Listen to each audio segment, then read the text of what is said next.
ಶ್ರೀ ನವನಾಥ ಕಥಾಸಾರ ಅಧ್ಯಾಯ 11. ಓಂ ದತ್ತಾಯ ನಮಃ. ಮಚ್ಛೇಂದ್ರನಿಗೆ ಗೋರಕ್ಷಕನು ರಾಜ್ಯವನ್ನು ತೊರೆಯಲು ಹೇಳಿದ ನಿವೇದನೆಯ ನಂತರ ಸ್ತ್ರೀ ರಾಜ್ಯವನ್ನು ತೊರೆದ ಗುರುವರನು ಗೋರಕ್ಷಕನೊಂದಿಗೆ ಅಲ್ಲಿಂದ ಹೊರಟಿದ್ದು ಅಲ್ಲದೆ ಮೀನಾನಾಥನ ಮುಂದಿನ ಕಥಾಪ್ರಸಂಗ. ಗೋರಕ್ಷಕನು ಸ್ತ್ರೀ ರಾಜ್ಯಕ್ಕೆ ಹೋಗಲು ಅಲ್ಲಿ ಮಚ್ಛೇಂದ್ರನಾಥನ ಭೇಟಿಯಾಗುವುದು. ಅವರಿರುವರು ಅಲ್ಲಿರಲು ರಾಣಿ ತಿಲೋತ್ತಮೆಯು ತನ್ನ ಮಗನಾದ ಮೀನಾನಾಥನಿಗಿಂತಲೂ ಹೆಚ್ಚಾಗಿ ಗೋರಕ್ಷಕನಿಗೆ ಪ್ರೀತಿಸ ಹತ್ತಿದಳು. ಸಮಯಕ್ಕೆ ತಕ್ಕಂತೆ ಊಟ ಉಪಚಾರಗಳು ಮಾಡಿಸುವಳು. ಊಟಕ್ಕೆ ಕುಳಿತಾಗ ತಾನೇ ಗೋರಕ್ಷಕನಿಗೆ ಉಣ್ಣಿಸುವಳು. ಆದರೆ ಗೋರಕ್ಷಕನಿಗೆ ಇದಾವುದು ಸೇರದಾದವು. ಹೀಗೆ ಹಲವು ದಿನಗಳು ಕಳೆದವು. ಮುಂದೊಂದು ದಿನ ಮಚ್ಛೇಂದ್ರನನ್ನು ಕುರಿತು, ಮಹಾರಾಜ, ನೀವು ಇಲ್ಲಿ ವಾಸಿಸುವುದು ನಾಥ ಪಂಥಕ್ಕೆ ಶೋಭೆಯಲ್ಲ. ಇದು ನನಗೂ ಯೋಗ್ಯವೆನಿಸದು. ಯೋಗೇಂದ್ರರೇ, ನಿಮ್ಮ ಕೀರ್ತಿ ಧ್ವಜವು ಬ್ರಹ್ಮಾಂಡದಲ್ಲಿ ಹಾರಾಡುವುದು. ಮೃತ್ಯು, ಪಾತಾಳ ಹೀಗೆ 21 ಜಗತ್ತು ಇರುವಲ್ಲೆಲ್ಲ ಜನರು ನಿಮ್ಮ ಯೋಗವನ್ನು ಬಯಸುವರು. ಕೃಪಾಳುವೆ, ಸಾಕ್ಷಾತ್ ಕವಿ ನಾರಾಯಣ ಅವತಾರಿಯಾದ ತಾವು ಲೋಕ ಕಲ್ಯಾಣಕ್ಕಾಗಿ ಅವತಾರವನ್ನು ತಾಳಿದಿರಿ. ಜನರನ್ನು ಸನ್ಮಾರ್ಗಕ್ಕೆ ಹಚ್ಚಿ ಅವರಲ್ಲಿ ಭಕ್ತಿ ಹಾಗೂ ವೈರಾಗ್ಯ ಬಿತ್ತುವ ಕಾರ್ಯವು ನಿಮ್ಮದಾಗಿದೆ. ನೀವೇ ದುರಾಚಾರಿಗಳಾದರೆ ಜನರು ನಿಮ್ಮನ್ನು ಕಂಡು ದುರಾಚಾರಿಗಳಾಗುವರು. ಮಹಾರಾಜ, ನೀವೀಗ ಎಲ್ಲ ವೈಭವವನ್ನು ತ್ಯಜಿಸಬೇಕು. ತಾವೀಗ ಸಂಘದಿಂದ ನಿಸ್ಸಂಗಿಗಳಾಗಬೇಕು. ವಿಷಯ, ರಜೋಗುಣ ಮತ್ತು ಕ್ರೋಧ ಈ ಮೂರೂ ಸೇರಿದಾಗ ಮದವೇ ಇರುವುದು. ಅದರೊಂದಿಗೆ ಮತ್ಸರವು ಸೇರಲು ಅದು ವಿಷಯ ಸುಖ ಬಯಸುವುದು. ಅದು ವಿಷಕ್ಕಿಂತಲೂ ಹೆಚ್ಚಿನದಾಗಿದೆ.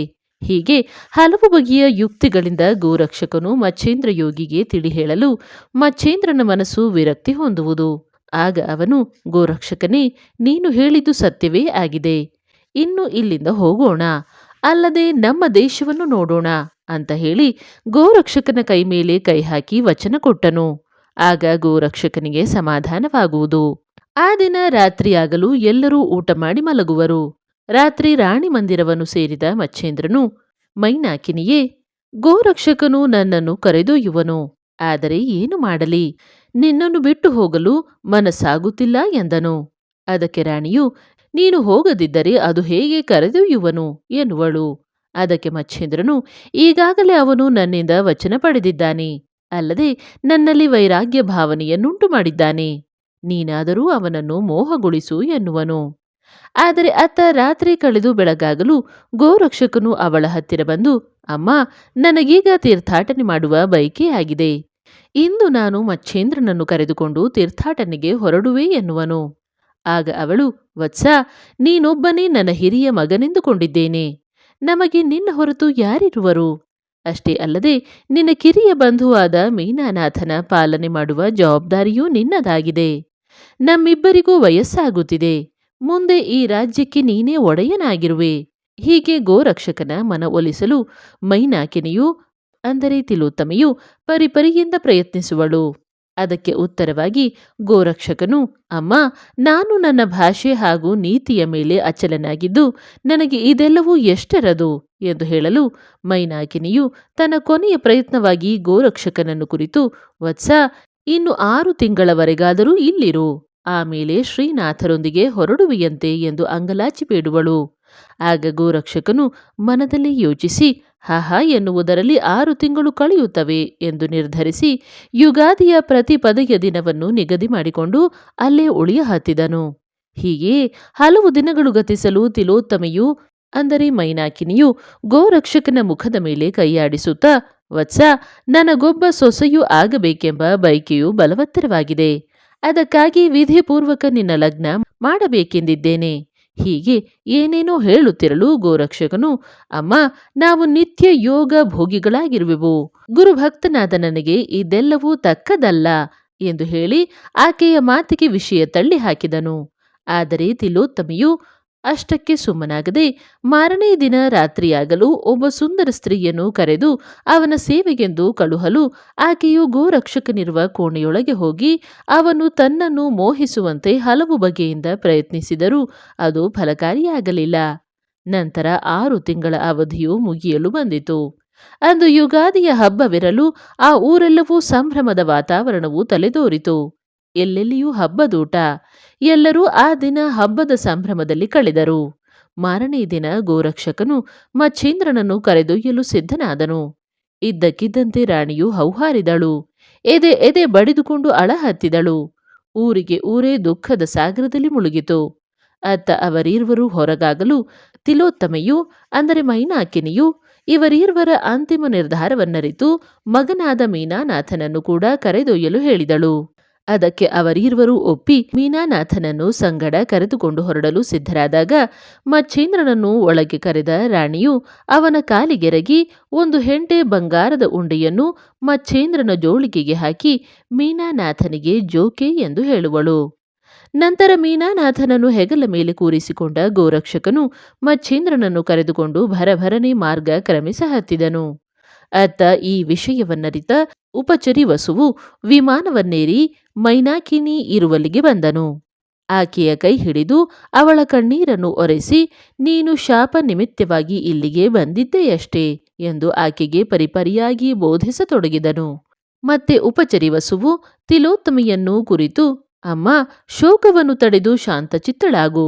ಜಗತ್ತಿನಲ್ಲಿ ಕಾಣುವುದೆಲ್ಲವೂ ಅಶಾಶ್ವತವು. ಶಾಶ್ವತವಾದುದು ಯಾವುದೂ ಇಲ್ಲ. ನೀನು ಯಾರು? ಮಚ್ಛೇಂದ್ರನ ಯಾರು? ಯೋಗವಿದ್ದಷ್ಟು ಭೋಗ ಕಾರ್ಯವು ತೀರಿದ್ದಾಯಿತು. ಅವನು ಅವನ ಹಿತವನ್ನು ಬಯಸಿದನು. ನೀನು ನಿನ್ನ ಹಿತವನ್ನು ಉಳಿಸಿಕೋ. ನೀನು ಸಿಂಹಳ ದ್ವೀಪದಿಂದ ಶಾಪ ನಿಮಿತ್ತವಾಗಿ ಇಲ್ಲಿಗೆ ಬಂದಿರುವೆ. ಈಗ ನೀನು ಅಲ್ಲಿಗೆ ನಡೆ. ಹೀಗೆ ವಿಧ ವಿಧವಾಗಿ ಬೋಧಿಸುತ್ತಾ ವಸುವು ಮತ್ತೆ ನಿನಗೆ 12 ವರ್ಷದ ನಂತರ ಮಚ್ಛೇಂದ್ರನನ್ನು ಭೇಟಿ ಮಾಡಿಸುವೆ ಎಂದು ಹೇಳುವನು. ಅದಕ್ಕೆ ಶಾಂತಚಿತ್ತಳಾದ ತಿಲೋತ್ತಮೆಯು ವಸುವಿನ ಕೈ ಮೇಲೆ ಕೈ ಹಾಕಿ ಭಾಷೆ ತೆಗೆದುಕೊಳ್ಳುವಳು. ಆದರೆ ಇಲ್ಲಿನ ಅರಸೊತ್ತಿಗೆಯನ್ನು ಯಾರಿಗೆ ಒಪ್ಪಿಸಬೇಕು ಎಂದು ಕೇಳಲು ಅದಕ್ಕೆ ಉಪಚರಿ ವಸುವು ಈ ಕಾರ್ಯಕ್ಕೆ ತಕ್ಕವಳಾದ ದೌರ್ಭಾಮೆಗೆ ಪಟ್ಟ ಕಟ್ಟಿ ವಸುವಿನೊಂದಿಗೆ ವಿಮಾನವನ್ನೇರಿ ಸಿಂಹಳ ದ್ವೀಪದತ್ತ ಸಾಗಿದಳು.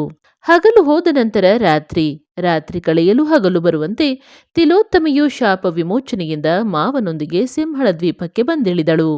ಅತ್ತ ಮಚ್ಛೇಂದ್ರನಾಥನು ಮೀನಾನಾಥನನ್ನು ಹೊತ್ತ ಗೋರಕ್ಷಕನೊಂದಿಗೆ ಸಂಚರಿಸುತ್ತಾ ಗೌಡ ಬಂಗಾಲದಲ್ಲಿ ಮಾರ್ಗಸ್ಥರಾಗಿ ಹೋಗುವಾಗ ದಾರಿಯಲ್ಲಿ ಕಾನೀಫನ ಭೇಟಿಯಾಗುವುದು. ಆಗ ಗೋರಕ್ಷಕನಿಗೆ ಹಿಂದಿನ ಸ್ಮರಣೆಯಾಗಿ ಇದೇ ಅಚ್ಯುತ ವೃಕ್ಷದ ಬುಡದಲ್ಲಿ ನಮ್ಮಿಬ್ಬರ ಭೇಟಿಯಾಗಿತ್ತೆಂದು ನೆನೆದು ಆ ಭೇಟಿಯಿಂದಲೇ ನಮ್ಮ ಗುರುಗಳನ್ನು ಅರಸುವಂತಾಯಿತೆಂದು ಹೇಳಿ ಮುಂದೆ ಸಾಗಿದರು. ದಾರಿಯಲ್ಲಿ ಗೋರಕ್ಷಕನು ತನ್ನ ಗುರುಗಳಾದ ಮಚ್ಛೇಂದ್ರನಾಥನಿಗೆ ಜಾಲಂಧರನಾಥನ ಚರಿತ್ರೆಯನ್ನು ಹೇಳುತ್ತಾ ಅವನು ಪೂರ್ಣನಾಥ ಪಂಥದವನು ಅಲ್ಲದೆ ಅವನನ್ನು ಗೋಪೀಚಂದ ರಾಜನಿಂದಾಗಿ ಹೇಲಾಪಟ್ಟಣದಲ್ಲಿ ಕುದುರೆ ಲದ್ದಿಯಲ್ಲಿ ನೂಕಲ್ಪಟ್ಟವನಾಗಿದ್ದಾನೆ. ಆದರೆ ಅವನ ತಾಯಿಯಾದ ಮೈನಾವತಿಯು ಪೂರ್ಣನಾಥ ಪಂಥದವಳಾಗಿದ್ದಾಳೆ ಎನ್ನಲು ಕ್ರೋಧಗೊಂಡವನಾದ ಮಚ್ಛೇಂದ್ರನು ಆ ರಾಜನನ್ನು ಅರಸಿ ಎಲ್ಲರೂ ಹೇಲಾಪಟ್ಟಣದತ್ತ ಭರಭರನೆ ಸಾಗಿದರು.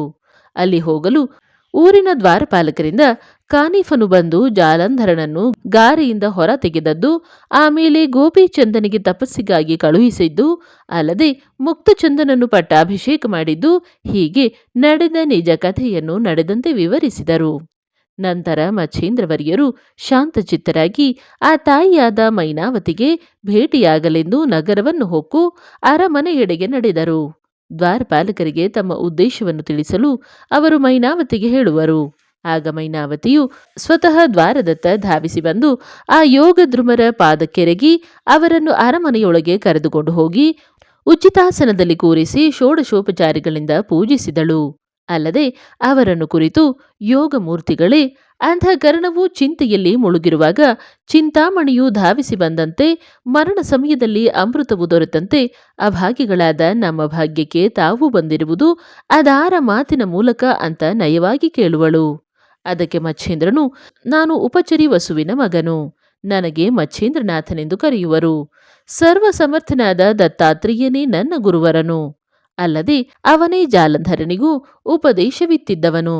ಅಂಥ ಜಾಲಂಧರನಿಗೆ ಅಲ್ಲಿ ದುರವಸ್ಥೆ ಒದಗಿತ್ತೆಂದು ಕೇಳಿ ಇಲ್ಲಿಗೆ ಧಾವಿಸಿ ಬರೋಣವಾಯಿತು.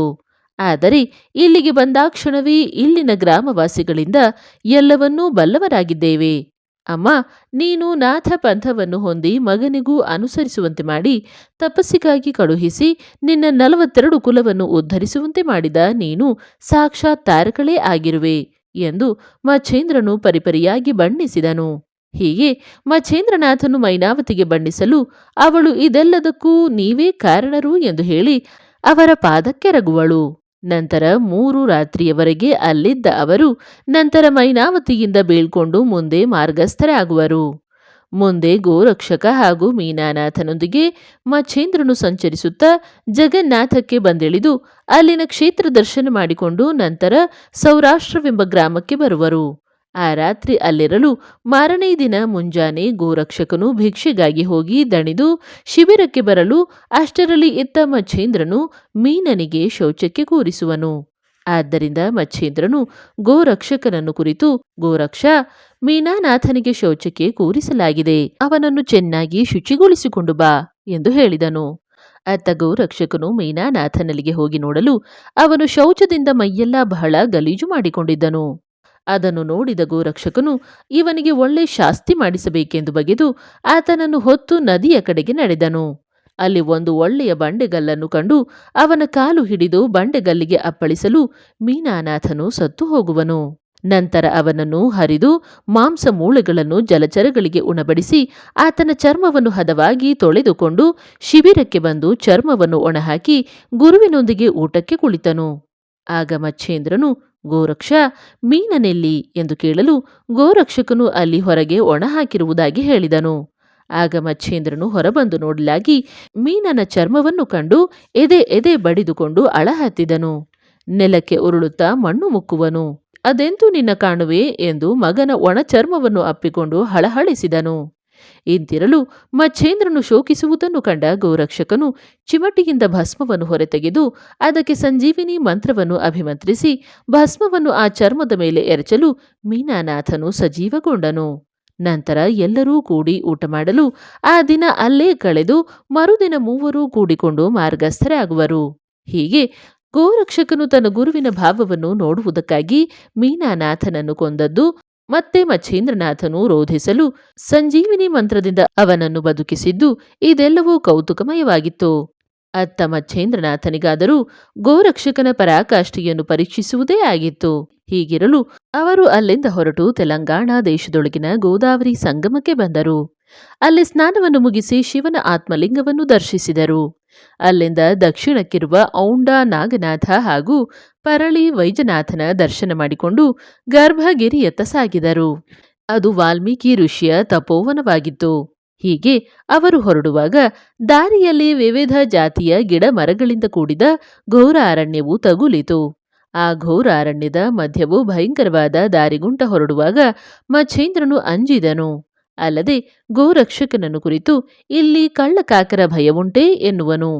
ಇತ್ತ ಮಚ್ಛೇಂದ್ರನು ಹೀಗೆ ನುಡಿಯಲು ಕಾರಣವಾದರೂ ಏನು ಎಂದು ಗೋರಕ್ಷಕನು ಚಿಂತಿಸಹತ್ತಿದನು. ಗುರುವಿನ ಹತ್ತಿರ ಧನವೇನಾದರೂ ಉಂಟೇ? ಸನ್ಯಾಸಿಗಳಾದ ನಮಗೆ ಭಯವೇಕೆ? ಮುಂತಾಗಿ ಚಿಂತಿಸುತ್ತಾ ಮತ್ತೆ ಮುಂದೆ ಸಾಗುವಾಗ ದಾರಿಯಲ್ಲಿ ಒಂದು ನೀರಿನ ಸ್ಥಾನವನ್ನು ಕಂಡ ಮಚ್ಛೇಂದ್ರನು ಬಹಿರ್ದಶಿಯ ನಿಮಿತ್ತವಾಗಿ ಗೋರಕ್ಷಕನನ್ನು ಕುರಿತು ತನ್ನ ಜೋಳಿಗೆಯನ್ನು ಹಿಡಿದುಕೊಂಡು ನೀನು ಸ್ವಲ್ಪ ಮುಂದೆ ಸಾಗುವವನಾಗು ಎನ್ನುವನು. ಅದಕ್ಕೆ ಗೋರಕ್ಷಕನು ಅವನ ಜೋಳಿಗೆಯೊಂದಿಗೆ ಮೀನಾನಾಥನನ್ನು ಹೊತ್ತುಕೊಂಡು ಗುರುವಿಗೆ ಹಳ್ಳದಲ್ಲಿ ಬಿಟ್ಟು ಭರಭರನೆ ಮುಂದೆ ಸಾಗಹತ್ತಿದನು. ಆಗ ಗೋರಕ್ಷಕನಿಗೆ ಗುರುವಿನ ಜೋಳಿಗೆಯು ಭಾರವಾಗಿ ಕಾಣುತ್ತಿದ್ದುದನ್ನು ಕಂಡು ಸ್ವಲ್ಪ ಮುಂದೆ ಹೋಗಿ ಪಕ್ಕಕ್ಕೆ ನೀರಿನ ಹೊಂಡವನ್ನು ಕಂಡು ತಾನು ಕೂಡ ನಿಂತುಕೊಂಡು ಅದೇ ನೀರಿನಲ್ಲಿ ಸ್ನಾನಾದಿಗಳನ್ನು ಮುಗಿಸಿಕೊಂಡು ಮೀನಾನಾಥನಿಗೂ ಮೈ ತೊಳೆದನು. ನಂತರ ಗುರುವಿನ ಜೋಳಿಗೆಯನ್ನು ಬಿಚ್ಚಿ ನೋಡಲು ಒಳಗೆ ಬಂಗಾರದ ಉಂಡೆ ಇರುವುದು ಕಂಡು ಬಂದಿತು. ಆಗ ಗೋರಕ್ಷಕನು, ಹಾಹಾ, ಗುರುವಿನ ಅಂಜಿಕೆ ಇಲ್ಲೇ ಉಂಟು ಎಂದು ಬಗೆದು ಆ ಬಂಗಾರದ ಉಂಡೆಯನ್ನು ಅಲ್ಲೇ ನೀರಿನ ಹೊಂಡಕ್ಕೆ ಒಗೆದು ಅಷ್ಟೇ ಅಳತೆಯ ಒಂದು ಕಲ್ಲನ್ನು ಜೋಳಿಗೆಯಲ್ಲಿ ಹಾಕಿಕೊಂಡು ಹಾಗೆಯೇ ದಾರಿ ಕ್ರಮಿಸಹತ್ತಿದನು. ಇತ್ತ ಮಚ್ಛೇಂದ್ರನಾಥನಾದರೂ ತನ್ನ ಬಹಿರ್ದಶಿಯ ಕಾರ್ಯವನ್ನು ಮುಗಿಸಿಕೊಂಡು ಅವನ ಹಿಂದಿಂದೆ ಹೋಗಹತ್ತಿದನು. ಅತ್ತ ಗೋರಕ್ಷಕನಾದರೂ ಸ್ವಲ್ಪ ದೂರವೇ ಹೋಗಿದ್ದರಿಂದ ಗುರುವು ಬರಲೆಂದು ಅಲ್ಲೇ ಇರುವ ಒಂದು ಅತ್ತಿ ಗಿಡದ ಕೆಳಗೆ ಮೀನಾನಾಥನಿಗೆ ಇಳಿಸಿ ಜೋಳಿಗೆಯನ್ನು ಇಟ್ಟುಕೊಂಡು ಕುಳಿತನು. ಅಷ್ಟರಲ್ಲಿ ಮಚ್ಛೇಂದ್ರನಾಥನು ಅಲ್ಲಿಗೆ ಬಂದು ತಲುಪಿದನು. ಆಗ ಮಚ್ಛೇಂದ್ರನು ಗೋರಕ್ಷಕನನ್ನು ಕುರಿತು, ಗೋರಕ್ಷ, ಇಲ್ಲಿಯವರೆಗೂ ನಮಗೆ ಘೋರಾರಣ್ಯವು ಹತ್ತಿತ್ತು, ಇನ್ನು ಮುಂದಾದರೂ ಹೀಗೇ ಉಂಟೇ ಎಂದು ಕೇಳಲು ಗೋರಕ್ಷಕನು, ಗುರುದೇವ, ಇಲ್ಲಿಯವರೆಗಿದ್ದ ಭಯವು ಹಿಂದೆಯೇ ಉಳಿದಿದೆ, ಇನ್ನೇನೂ ಭಯವಿಲ್ಲ ಎನ್ನಲು ಮಚ್ಛೇಂದ್ರನು ಸಂಶಯ ತಾಳಿದವನಾಗಿ ಮತ್ತೆ ಗೋರಕ್ಷಕನನ್ನು ಕುರಿತು, ಎಲ್ಲೋ ನನ್ನ ಜೋಳಿಗೆಯಲ್ಲಿ ಸ್ತ್ರೀ ರಾಜ್ಯದಿಂದ ತಂದ ಬಂಗಾರದ ಉಂಡೆ ಇತ್ತು, ನೀನೇನಾದರೂ ಕಳೆದೆಯಾ ಎಂದು ಏನೇನೋ ಕೇಳುವಾಗ ಗೋರಕ್ಷಕನು ಮಚ್ಛೇಂದ್ರನ ಕೈ ಹಿಡಿದುಕೊಂಡು ಗರ್ಭಗಿರಿಯನ್ನು ಹತ್ತಿದನು. ಅಲ್ಲಿ ಸ್ವಲ್ಪ ಸಮಯದವರೆಗೆ ವಿಶ್ರಮಿಸಿದರು. ನಂತರ ಮಚ್ಛೇಂದ್ರನು ತನ್ನ ಜೋಳಿಗೆಯನ್ನು ಬದಿಗೆ ಸರಿಸಿಕೊಂಡು ಜೋಳಿಗೆಯಲ್ಲಿ ಕೈ ಹಾಕಿ ನೋಡಲು ಒಳಗೆ ಬಂಗಾರದ ಉಂಡೆ ಬದಲಾಗಿ ಕಲ್ಲು ಬಂಡೆ ಇದ್ದದ್ದು ಕಂಡುಬರುತ್ತದೆ. ಅದನ್ನು ಕಂಡ ಮಚ್ಛೇಂದ್ರನು ಸಣ್ಣ ಮಗುವಂತೆ ನೆಲಕ್ಕೆ ಉರುಳಾಡಿ ಅಳುವನು. ಅಲ್ಲದೆ ಇಲ್ಲೇ ಎಲ್ಲಾದರೂ ಮುಚ್ಚಿಟ್ಟಿರಬಹುದೆಂದು ಅಲ್ಲಲ್ಲಿ ನೆಲವನ್ನು ಕೆದರಿ ನೋಡುವನು. ಹಾಗೂ ಕಲ್ಲುಗಳು ಅತ್ತಿತ್ತ ಸರಿಸಿ ನೋಡುವನು. ಗುರುವಿನ ಈ ಸ್ಥಿತಿಯನ್ನು ನೋಡಿದ ಗೋರಕ್ಷಕನು ಮಚ್ಛೇಂದ್ರನನ್ನು ಕೈ ಹಿಡಿದುಕೊಂಡು ಮತ್ತೆ ಗರ್ಭಗಿರಿಯ ತುತ್ತ ತುದಿಯ ಕಡೆಗೆ ಸಾಗಿದನು. ಸ್ವಲ್ಪ ಮುಂದೆ ಹೋದಾಗ ಗೋರಕ್ಷಕನು ಆ ಪರ್ವತದ ಮೇಲೆ ತನ್ನ ಮೂತ್ರ ವಿಸರ್ಜನೆ ಮಾಡುವನು. ಆಗ ಆ ಪರ್ವತವೆಲ್ಲವೂ ಬಂಗಾರಮಯವಾಗುತ್ತದೆ. ನಂತರ ಗುರುವಿನ ಪಾದಕ್ಕೆರಗಿ ನಿನಗೆ ಬೇಕಾದಷ್ಟು ಬಂಗಾರವನ್ನು ತೆಗೆದುಕೊಳ್ಳಬಹುದು ಎಂದು ನುಡಿಯುವನು. ಅದನ್ನು ಕಂಡ ಮಚ್ಛೇಂದ್ರನು ಗೋರಕ್ಷ ನೀನೇ ಧನ್ಯಧನ್ಯನು ಎಂದು ಅವನನ್ನು ಬಿಗಿದಪ್ಪುವನು. ಅಲ್ಲದೆ ವತ್ಸ ನೀನೇ ನಿಧಿಯಾಗಿರುವಾಗ ಆ ಬಂಗಾರವೇಕೆ? ಮಗು, ನೀನು ರಾಜಹಂಸನಾಗಿ ಚಿರಂಜೀವಿಯಾಗು, ನೀನು ಸಿದ್ಧಿಗಳಿಗೆ ತವರಾಗಿ ಮೆರೆ ಎಂದು ಆಶೀರ್ವದಿಸಿದನು. ನಂತರ ಗೋರಕ್ಷಕನು ಮಚ್ಛೇಂದ್ರನನ್ನು ಕುರಿತು ಗುರುದೇವ, ಇಂದಿನವರೆಗೆ ಬಂಗಾರದ ಜೋಳಿಗೆಯನ್ನು ರಕ್ಷಿಸಿದ್ದರ ಕಾರಣವೇನಾದರೂ ಇದೆಯೇ ಎಂದು ಕೇಳಲು ಅದಕ್ಕೆ ಮಚ್ಛೇಂದ್ರನು ಮಗು, ನಮ್ಮ ದೇಶಕ್ಕೆ ಹೋದ ಮೇಲೆ ಸಾಧು ಸಂತರನ್ನು ಪೂಜಿಸಬೇಕು ಹಾಗೂ ಒಂದು ದೊಡ್ಡ ಸಮಾರಾಧನೆ ಮಾಡಬೇಕೆಂಬುದೊಂದೇ ನನ್ನ ಆಸೆಯಾಗಿತ್ತು ಎಂದು ನುಡಿಯುವನು. ಆಗ ಗೋರಕ್ಷಕನು ಗುರುದೇವ, ಈ ಬಯಕೆಯನ್ನು ನಾನು ಪೂರೈಸುವೆ ಎಂದು ಹೇಳುವನು. ನಂತರ ಗುರುದೇವನನ್ನು ಪರ್ವತದ ತಲೆಯ ಮೇಲೆ ಒಯ್ದು ಕುಳ್ಳಿರಿಸಿದನು. ನಂತರ ಗಂಧರ್ವಾಸ್ತ್ರವನ್ನು ಜಪಿಸಿದ ಭಸ್ಮವನ್ನು ಸ್ವರ್ಗದತ್ತ ಎಸೆಯಲು ಚಿತ್ರಸೇನ ಸಹಿತ 100 ಗಂಧರ್ವರು ಭೂಮಿಗಿಳಿದು ಗೋರಕ್ಷಕನ ಮುಂದೆ ಬಂದು ನಿಂತು ಕೈ ಜೋಡಿಸಿದರು. ಗೋರಕ್ಷಕನು ಅವರನ್ನು ಕುರಿತು ನಾವು ದೇವ ದಾನವರು ಕಿನ್ನರ ಗಂಧರ್ವ ಸಹಿತವಾಗಿ ಆನಂದೋತ್ಸಾಹವನ್ನು ಮಾಡಬೇಕಾಗಿದೆ. ಅದಕ್ಕಾಗಿ ಸಮಸ್ತ ದೇವಾನುದೇವತೆಗಳ ಸಹಿತ ಎಲ್ಲರನ್ನೂ ಬರಹೇಳಬೇಕು. ಅಲ್ಲದೆ ಭೂಮಂಡಲದಲ್ಲಿರುವ ಸರ್ವ ಋಷಿಮುನಿಗಳಿಗೂ ನಮ್ಮ ಆಮಂತ್ರಣ ತಿಳಿಸೆಂದು ಚಿತ್ರಸೇನನಿಗೆ ಆಜ್ಞೆ ಮಾಡಲು ಅವನು ನಿಷ್ಠೆಯಿಂದ ಆ ಕಾರ್ಯ ಮಾಡುವನು. ತರುವಾಯ ದತ್ತಾತ್ರೇಯ ನವನಾಥರಾದಿಯಾಗಿ ಎಲ್ಲ ದೇವಾನುದೇವತೆಗಳು ಅಲ್ಲದೆ ಸಮಸ್ತ ಭೂಮಂಡಲದಲ್ಲಿರುವ ಋಷಿಮುನಿಗಳಾದ ಯಜ್ಞವಲ್ಕ್ಯ, ವಸಿಷ್ಠ, ವಾಮದೇವ, ಕಪಿಲ, ವ್ಯಾಸ, ಪರಾಶರ, ನಾರದ, ವಾಲ್ಮೀಕಿ ಮುಂತಾದವರು ಅತ್ತ ಉಪಚರಿವಸು ವಿಮಾನದಿಂದ ಬಂದಿಳಿದು ಮಚ್ಛೇಂದ್ರನಿಗೆ ತಿಲೋತ್ತಮೆಯ ವೃತ್ತಾಂತವನ್ನು ಹೇಳುವರು. ಅವರೆಲ್ಲರೂ ಶ್ರೀನಾಥನಿಗೆ ಭೇಟಿಯಾಗಿ ಅವರವರ ಸ್ಥಾನದಲ್ಲಿ ಮಂಡಿಸಿದರು. ಅತ್ತ ಗೋರಕ್ಷಕನು ಮಚ್ಛೇಂದ್ರನಲ್ಲಿಗೆ ಹೋಗಿ ಮಹಾರಾಜನೇ, ನಿಮ್ಮ ಅನುಗ್ರಹದಂತೆ ಎಲ್ಲರೂ ಬಂದಿರುವರು ಎನ್ನಲು ಗುರುವರನು ನೀನಿರುವಾಗ ನಮಗೇನು ಚಿಂತೆ ಎನ್ನುವನು. ಆಗ ಗೋರಕ್ಷಕನು ಮುಂದಿನ ಕಾರ್ಯಕ್ಕೆ ಅಣಿಯಾಗಿ ಅಷ್ಟಸಿದ್ಧಿಗಳಾದ ಅಣಿಮ, ಗರಿಮ, ಪ್ರಾಕಾಮ್ಯ, ಮಹಿಮಾ, ವಶಿತ್ವ, ಈಶಿತ್ವ, ಪ್ರದಾಯ ಹಾಗೂ ಲಫಿಮಾ ಪ್ರಾಪ್ತಿ ಇವರನ್ನು ಕರೆದು ಷಡ್ರಸಾದಿ ಪಕ್ವಾನ್ನಗಳನ್ನು ಪರ್ವತರಾಣಿಯಾಗಿ ತಯಾರಿಸಿದನು. ಕುಮಾರಿ, ಧನದ, ನಂದ, ವಿಮುಲ, ಲಕ್ಷ್ಮೀ, ವಿಖ್ಯಾತ, ಪ್ರಬಲ, ಜ್ಞಾನ, ಮಂಗಲ ಹಾಗೂ ಬಾಲ ಎಂಬ 9 ಜನರನ್ನು ಅಡುಗೆ ಬಡಿಸಲು ನೇಮಿಸಿದನು. ವಸುಗಳು ಮೇಲ್ವಿಚಾರಣೆ ಮಾಡಬೇಕು. ಭೈರವರು ಆಸನಗಳನ್ನು ಕೊಡಬೇಕು. ಉಪಚರಿ ವಸುವು ದಕ್ಷಿಣೆಯನ್ನು ಕೊಡಬೇಕು. ಗಂಗಾ ಭಾಗೀರಥಿಯು ಎಲ್ಲರಿಗೂ ನೀರು ಕೊಡಬೇಕೆಂದು ಹೇಳಿದನು. ಅತ್ತ ಕುಬೇರನು ಗೋರಕ್ಷಕನ ಆಜ್ಞೆಯ ಮೇರೆಗೆ ಎಲ್ಲರಿಗೂ ವಸ್ತ್ರಾಭರಣಗಳನ್ನು ತಂದುಕೊಟ್ಟನು. ಭೋಜನಕೂಟವು ಸಾಂಗವಾಗಿ ಸಾಗಲು ಯಾಚಕ ಜನರಿಗೂ ಊಟೋಪಚಾರದಿಂದ ತೃಪ್ತಿಪಡಿಸಲಾಯಿತು. ನಂತರ ದೇವಾನುದೇವತೆಗಳೆಲ್ಲರೂ ಸಂತುಷ್ಟರಾಗಿ ತಮ್ಮ ತಮ್ಮ ಸ್ಥಾನಗಳಿಗೆ ಹೊರಟು ಹೋಗುವರು. ಸಮಾರಂಭವು ಮುಗಿದ ಮೇಲೆ ಇತ್ತ ಮಚ್ಛೇಂದ್ರನಾಥನು ಅಲ್ಲಿಯೇ ನಿಂತುಕೊಂಡು ಘನೀನಾಥನಿಗೆ ಅಭ್ಯಾಸ ಮಾಡಿಸತೊಡಗಿದನು. ಆತ ತಂದೆಯಾದ ಉಪಚರಿ ವಸುವಿನೊಡನೆ ಮೀನಾನಾಥನನ್ನು ಸಿಂಹಳ ದ್ವೀಪಕ್ಕೆ ಕಳುಹಿಸಿಕೊಟ್ಟನು. ವಸುವು ಮೀನನನ್ನು ತಿಲೋತ್ತಮಿಗೆ ಒಪ್ಪಿಸಿ ಮಚ್ಛೇಂದ್ರನ ವೃತ್ತಾಂತವನ್ನು ಹೇಳಿದನು. ನಂತರ ಗೋರಕ್ಷಕನು ಅದೃಶಾಸ್ತ್ರವನ್ನು ಪ್ರಯೋಗಿಸಲು ಸುವರ್ಣಗಿರಿಯು ಸಾಮಾನ್ಯ ಗಿರಿಯಾಗಿ ಪರಿವರ್ತನೆಗೊಳ್ಳುವುದು.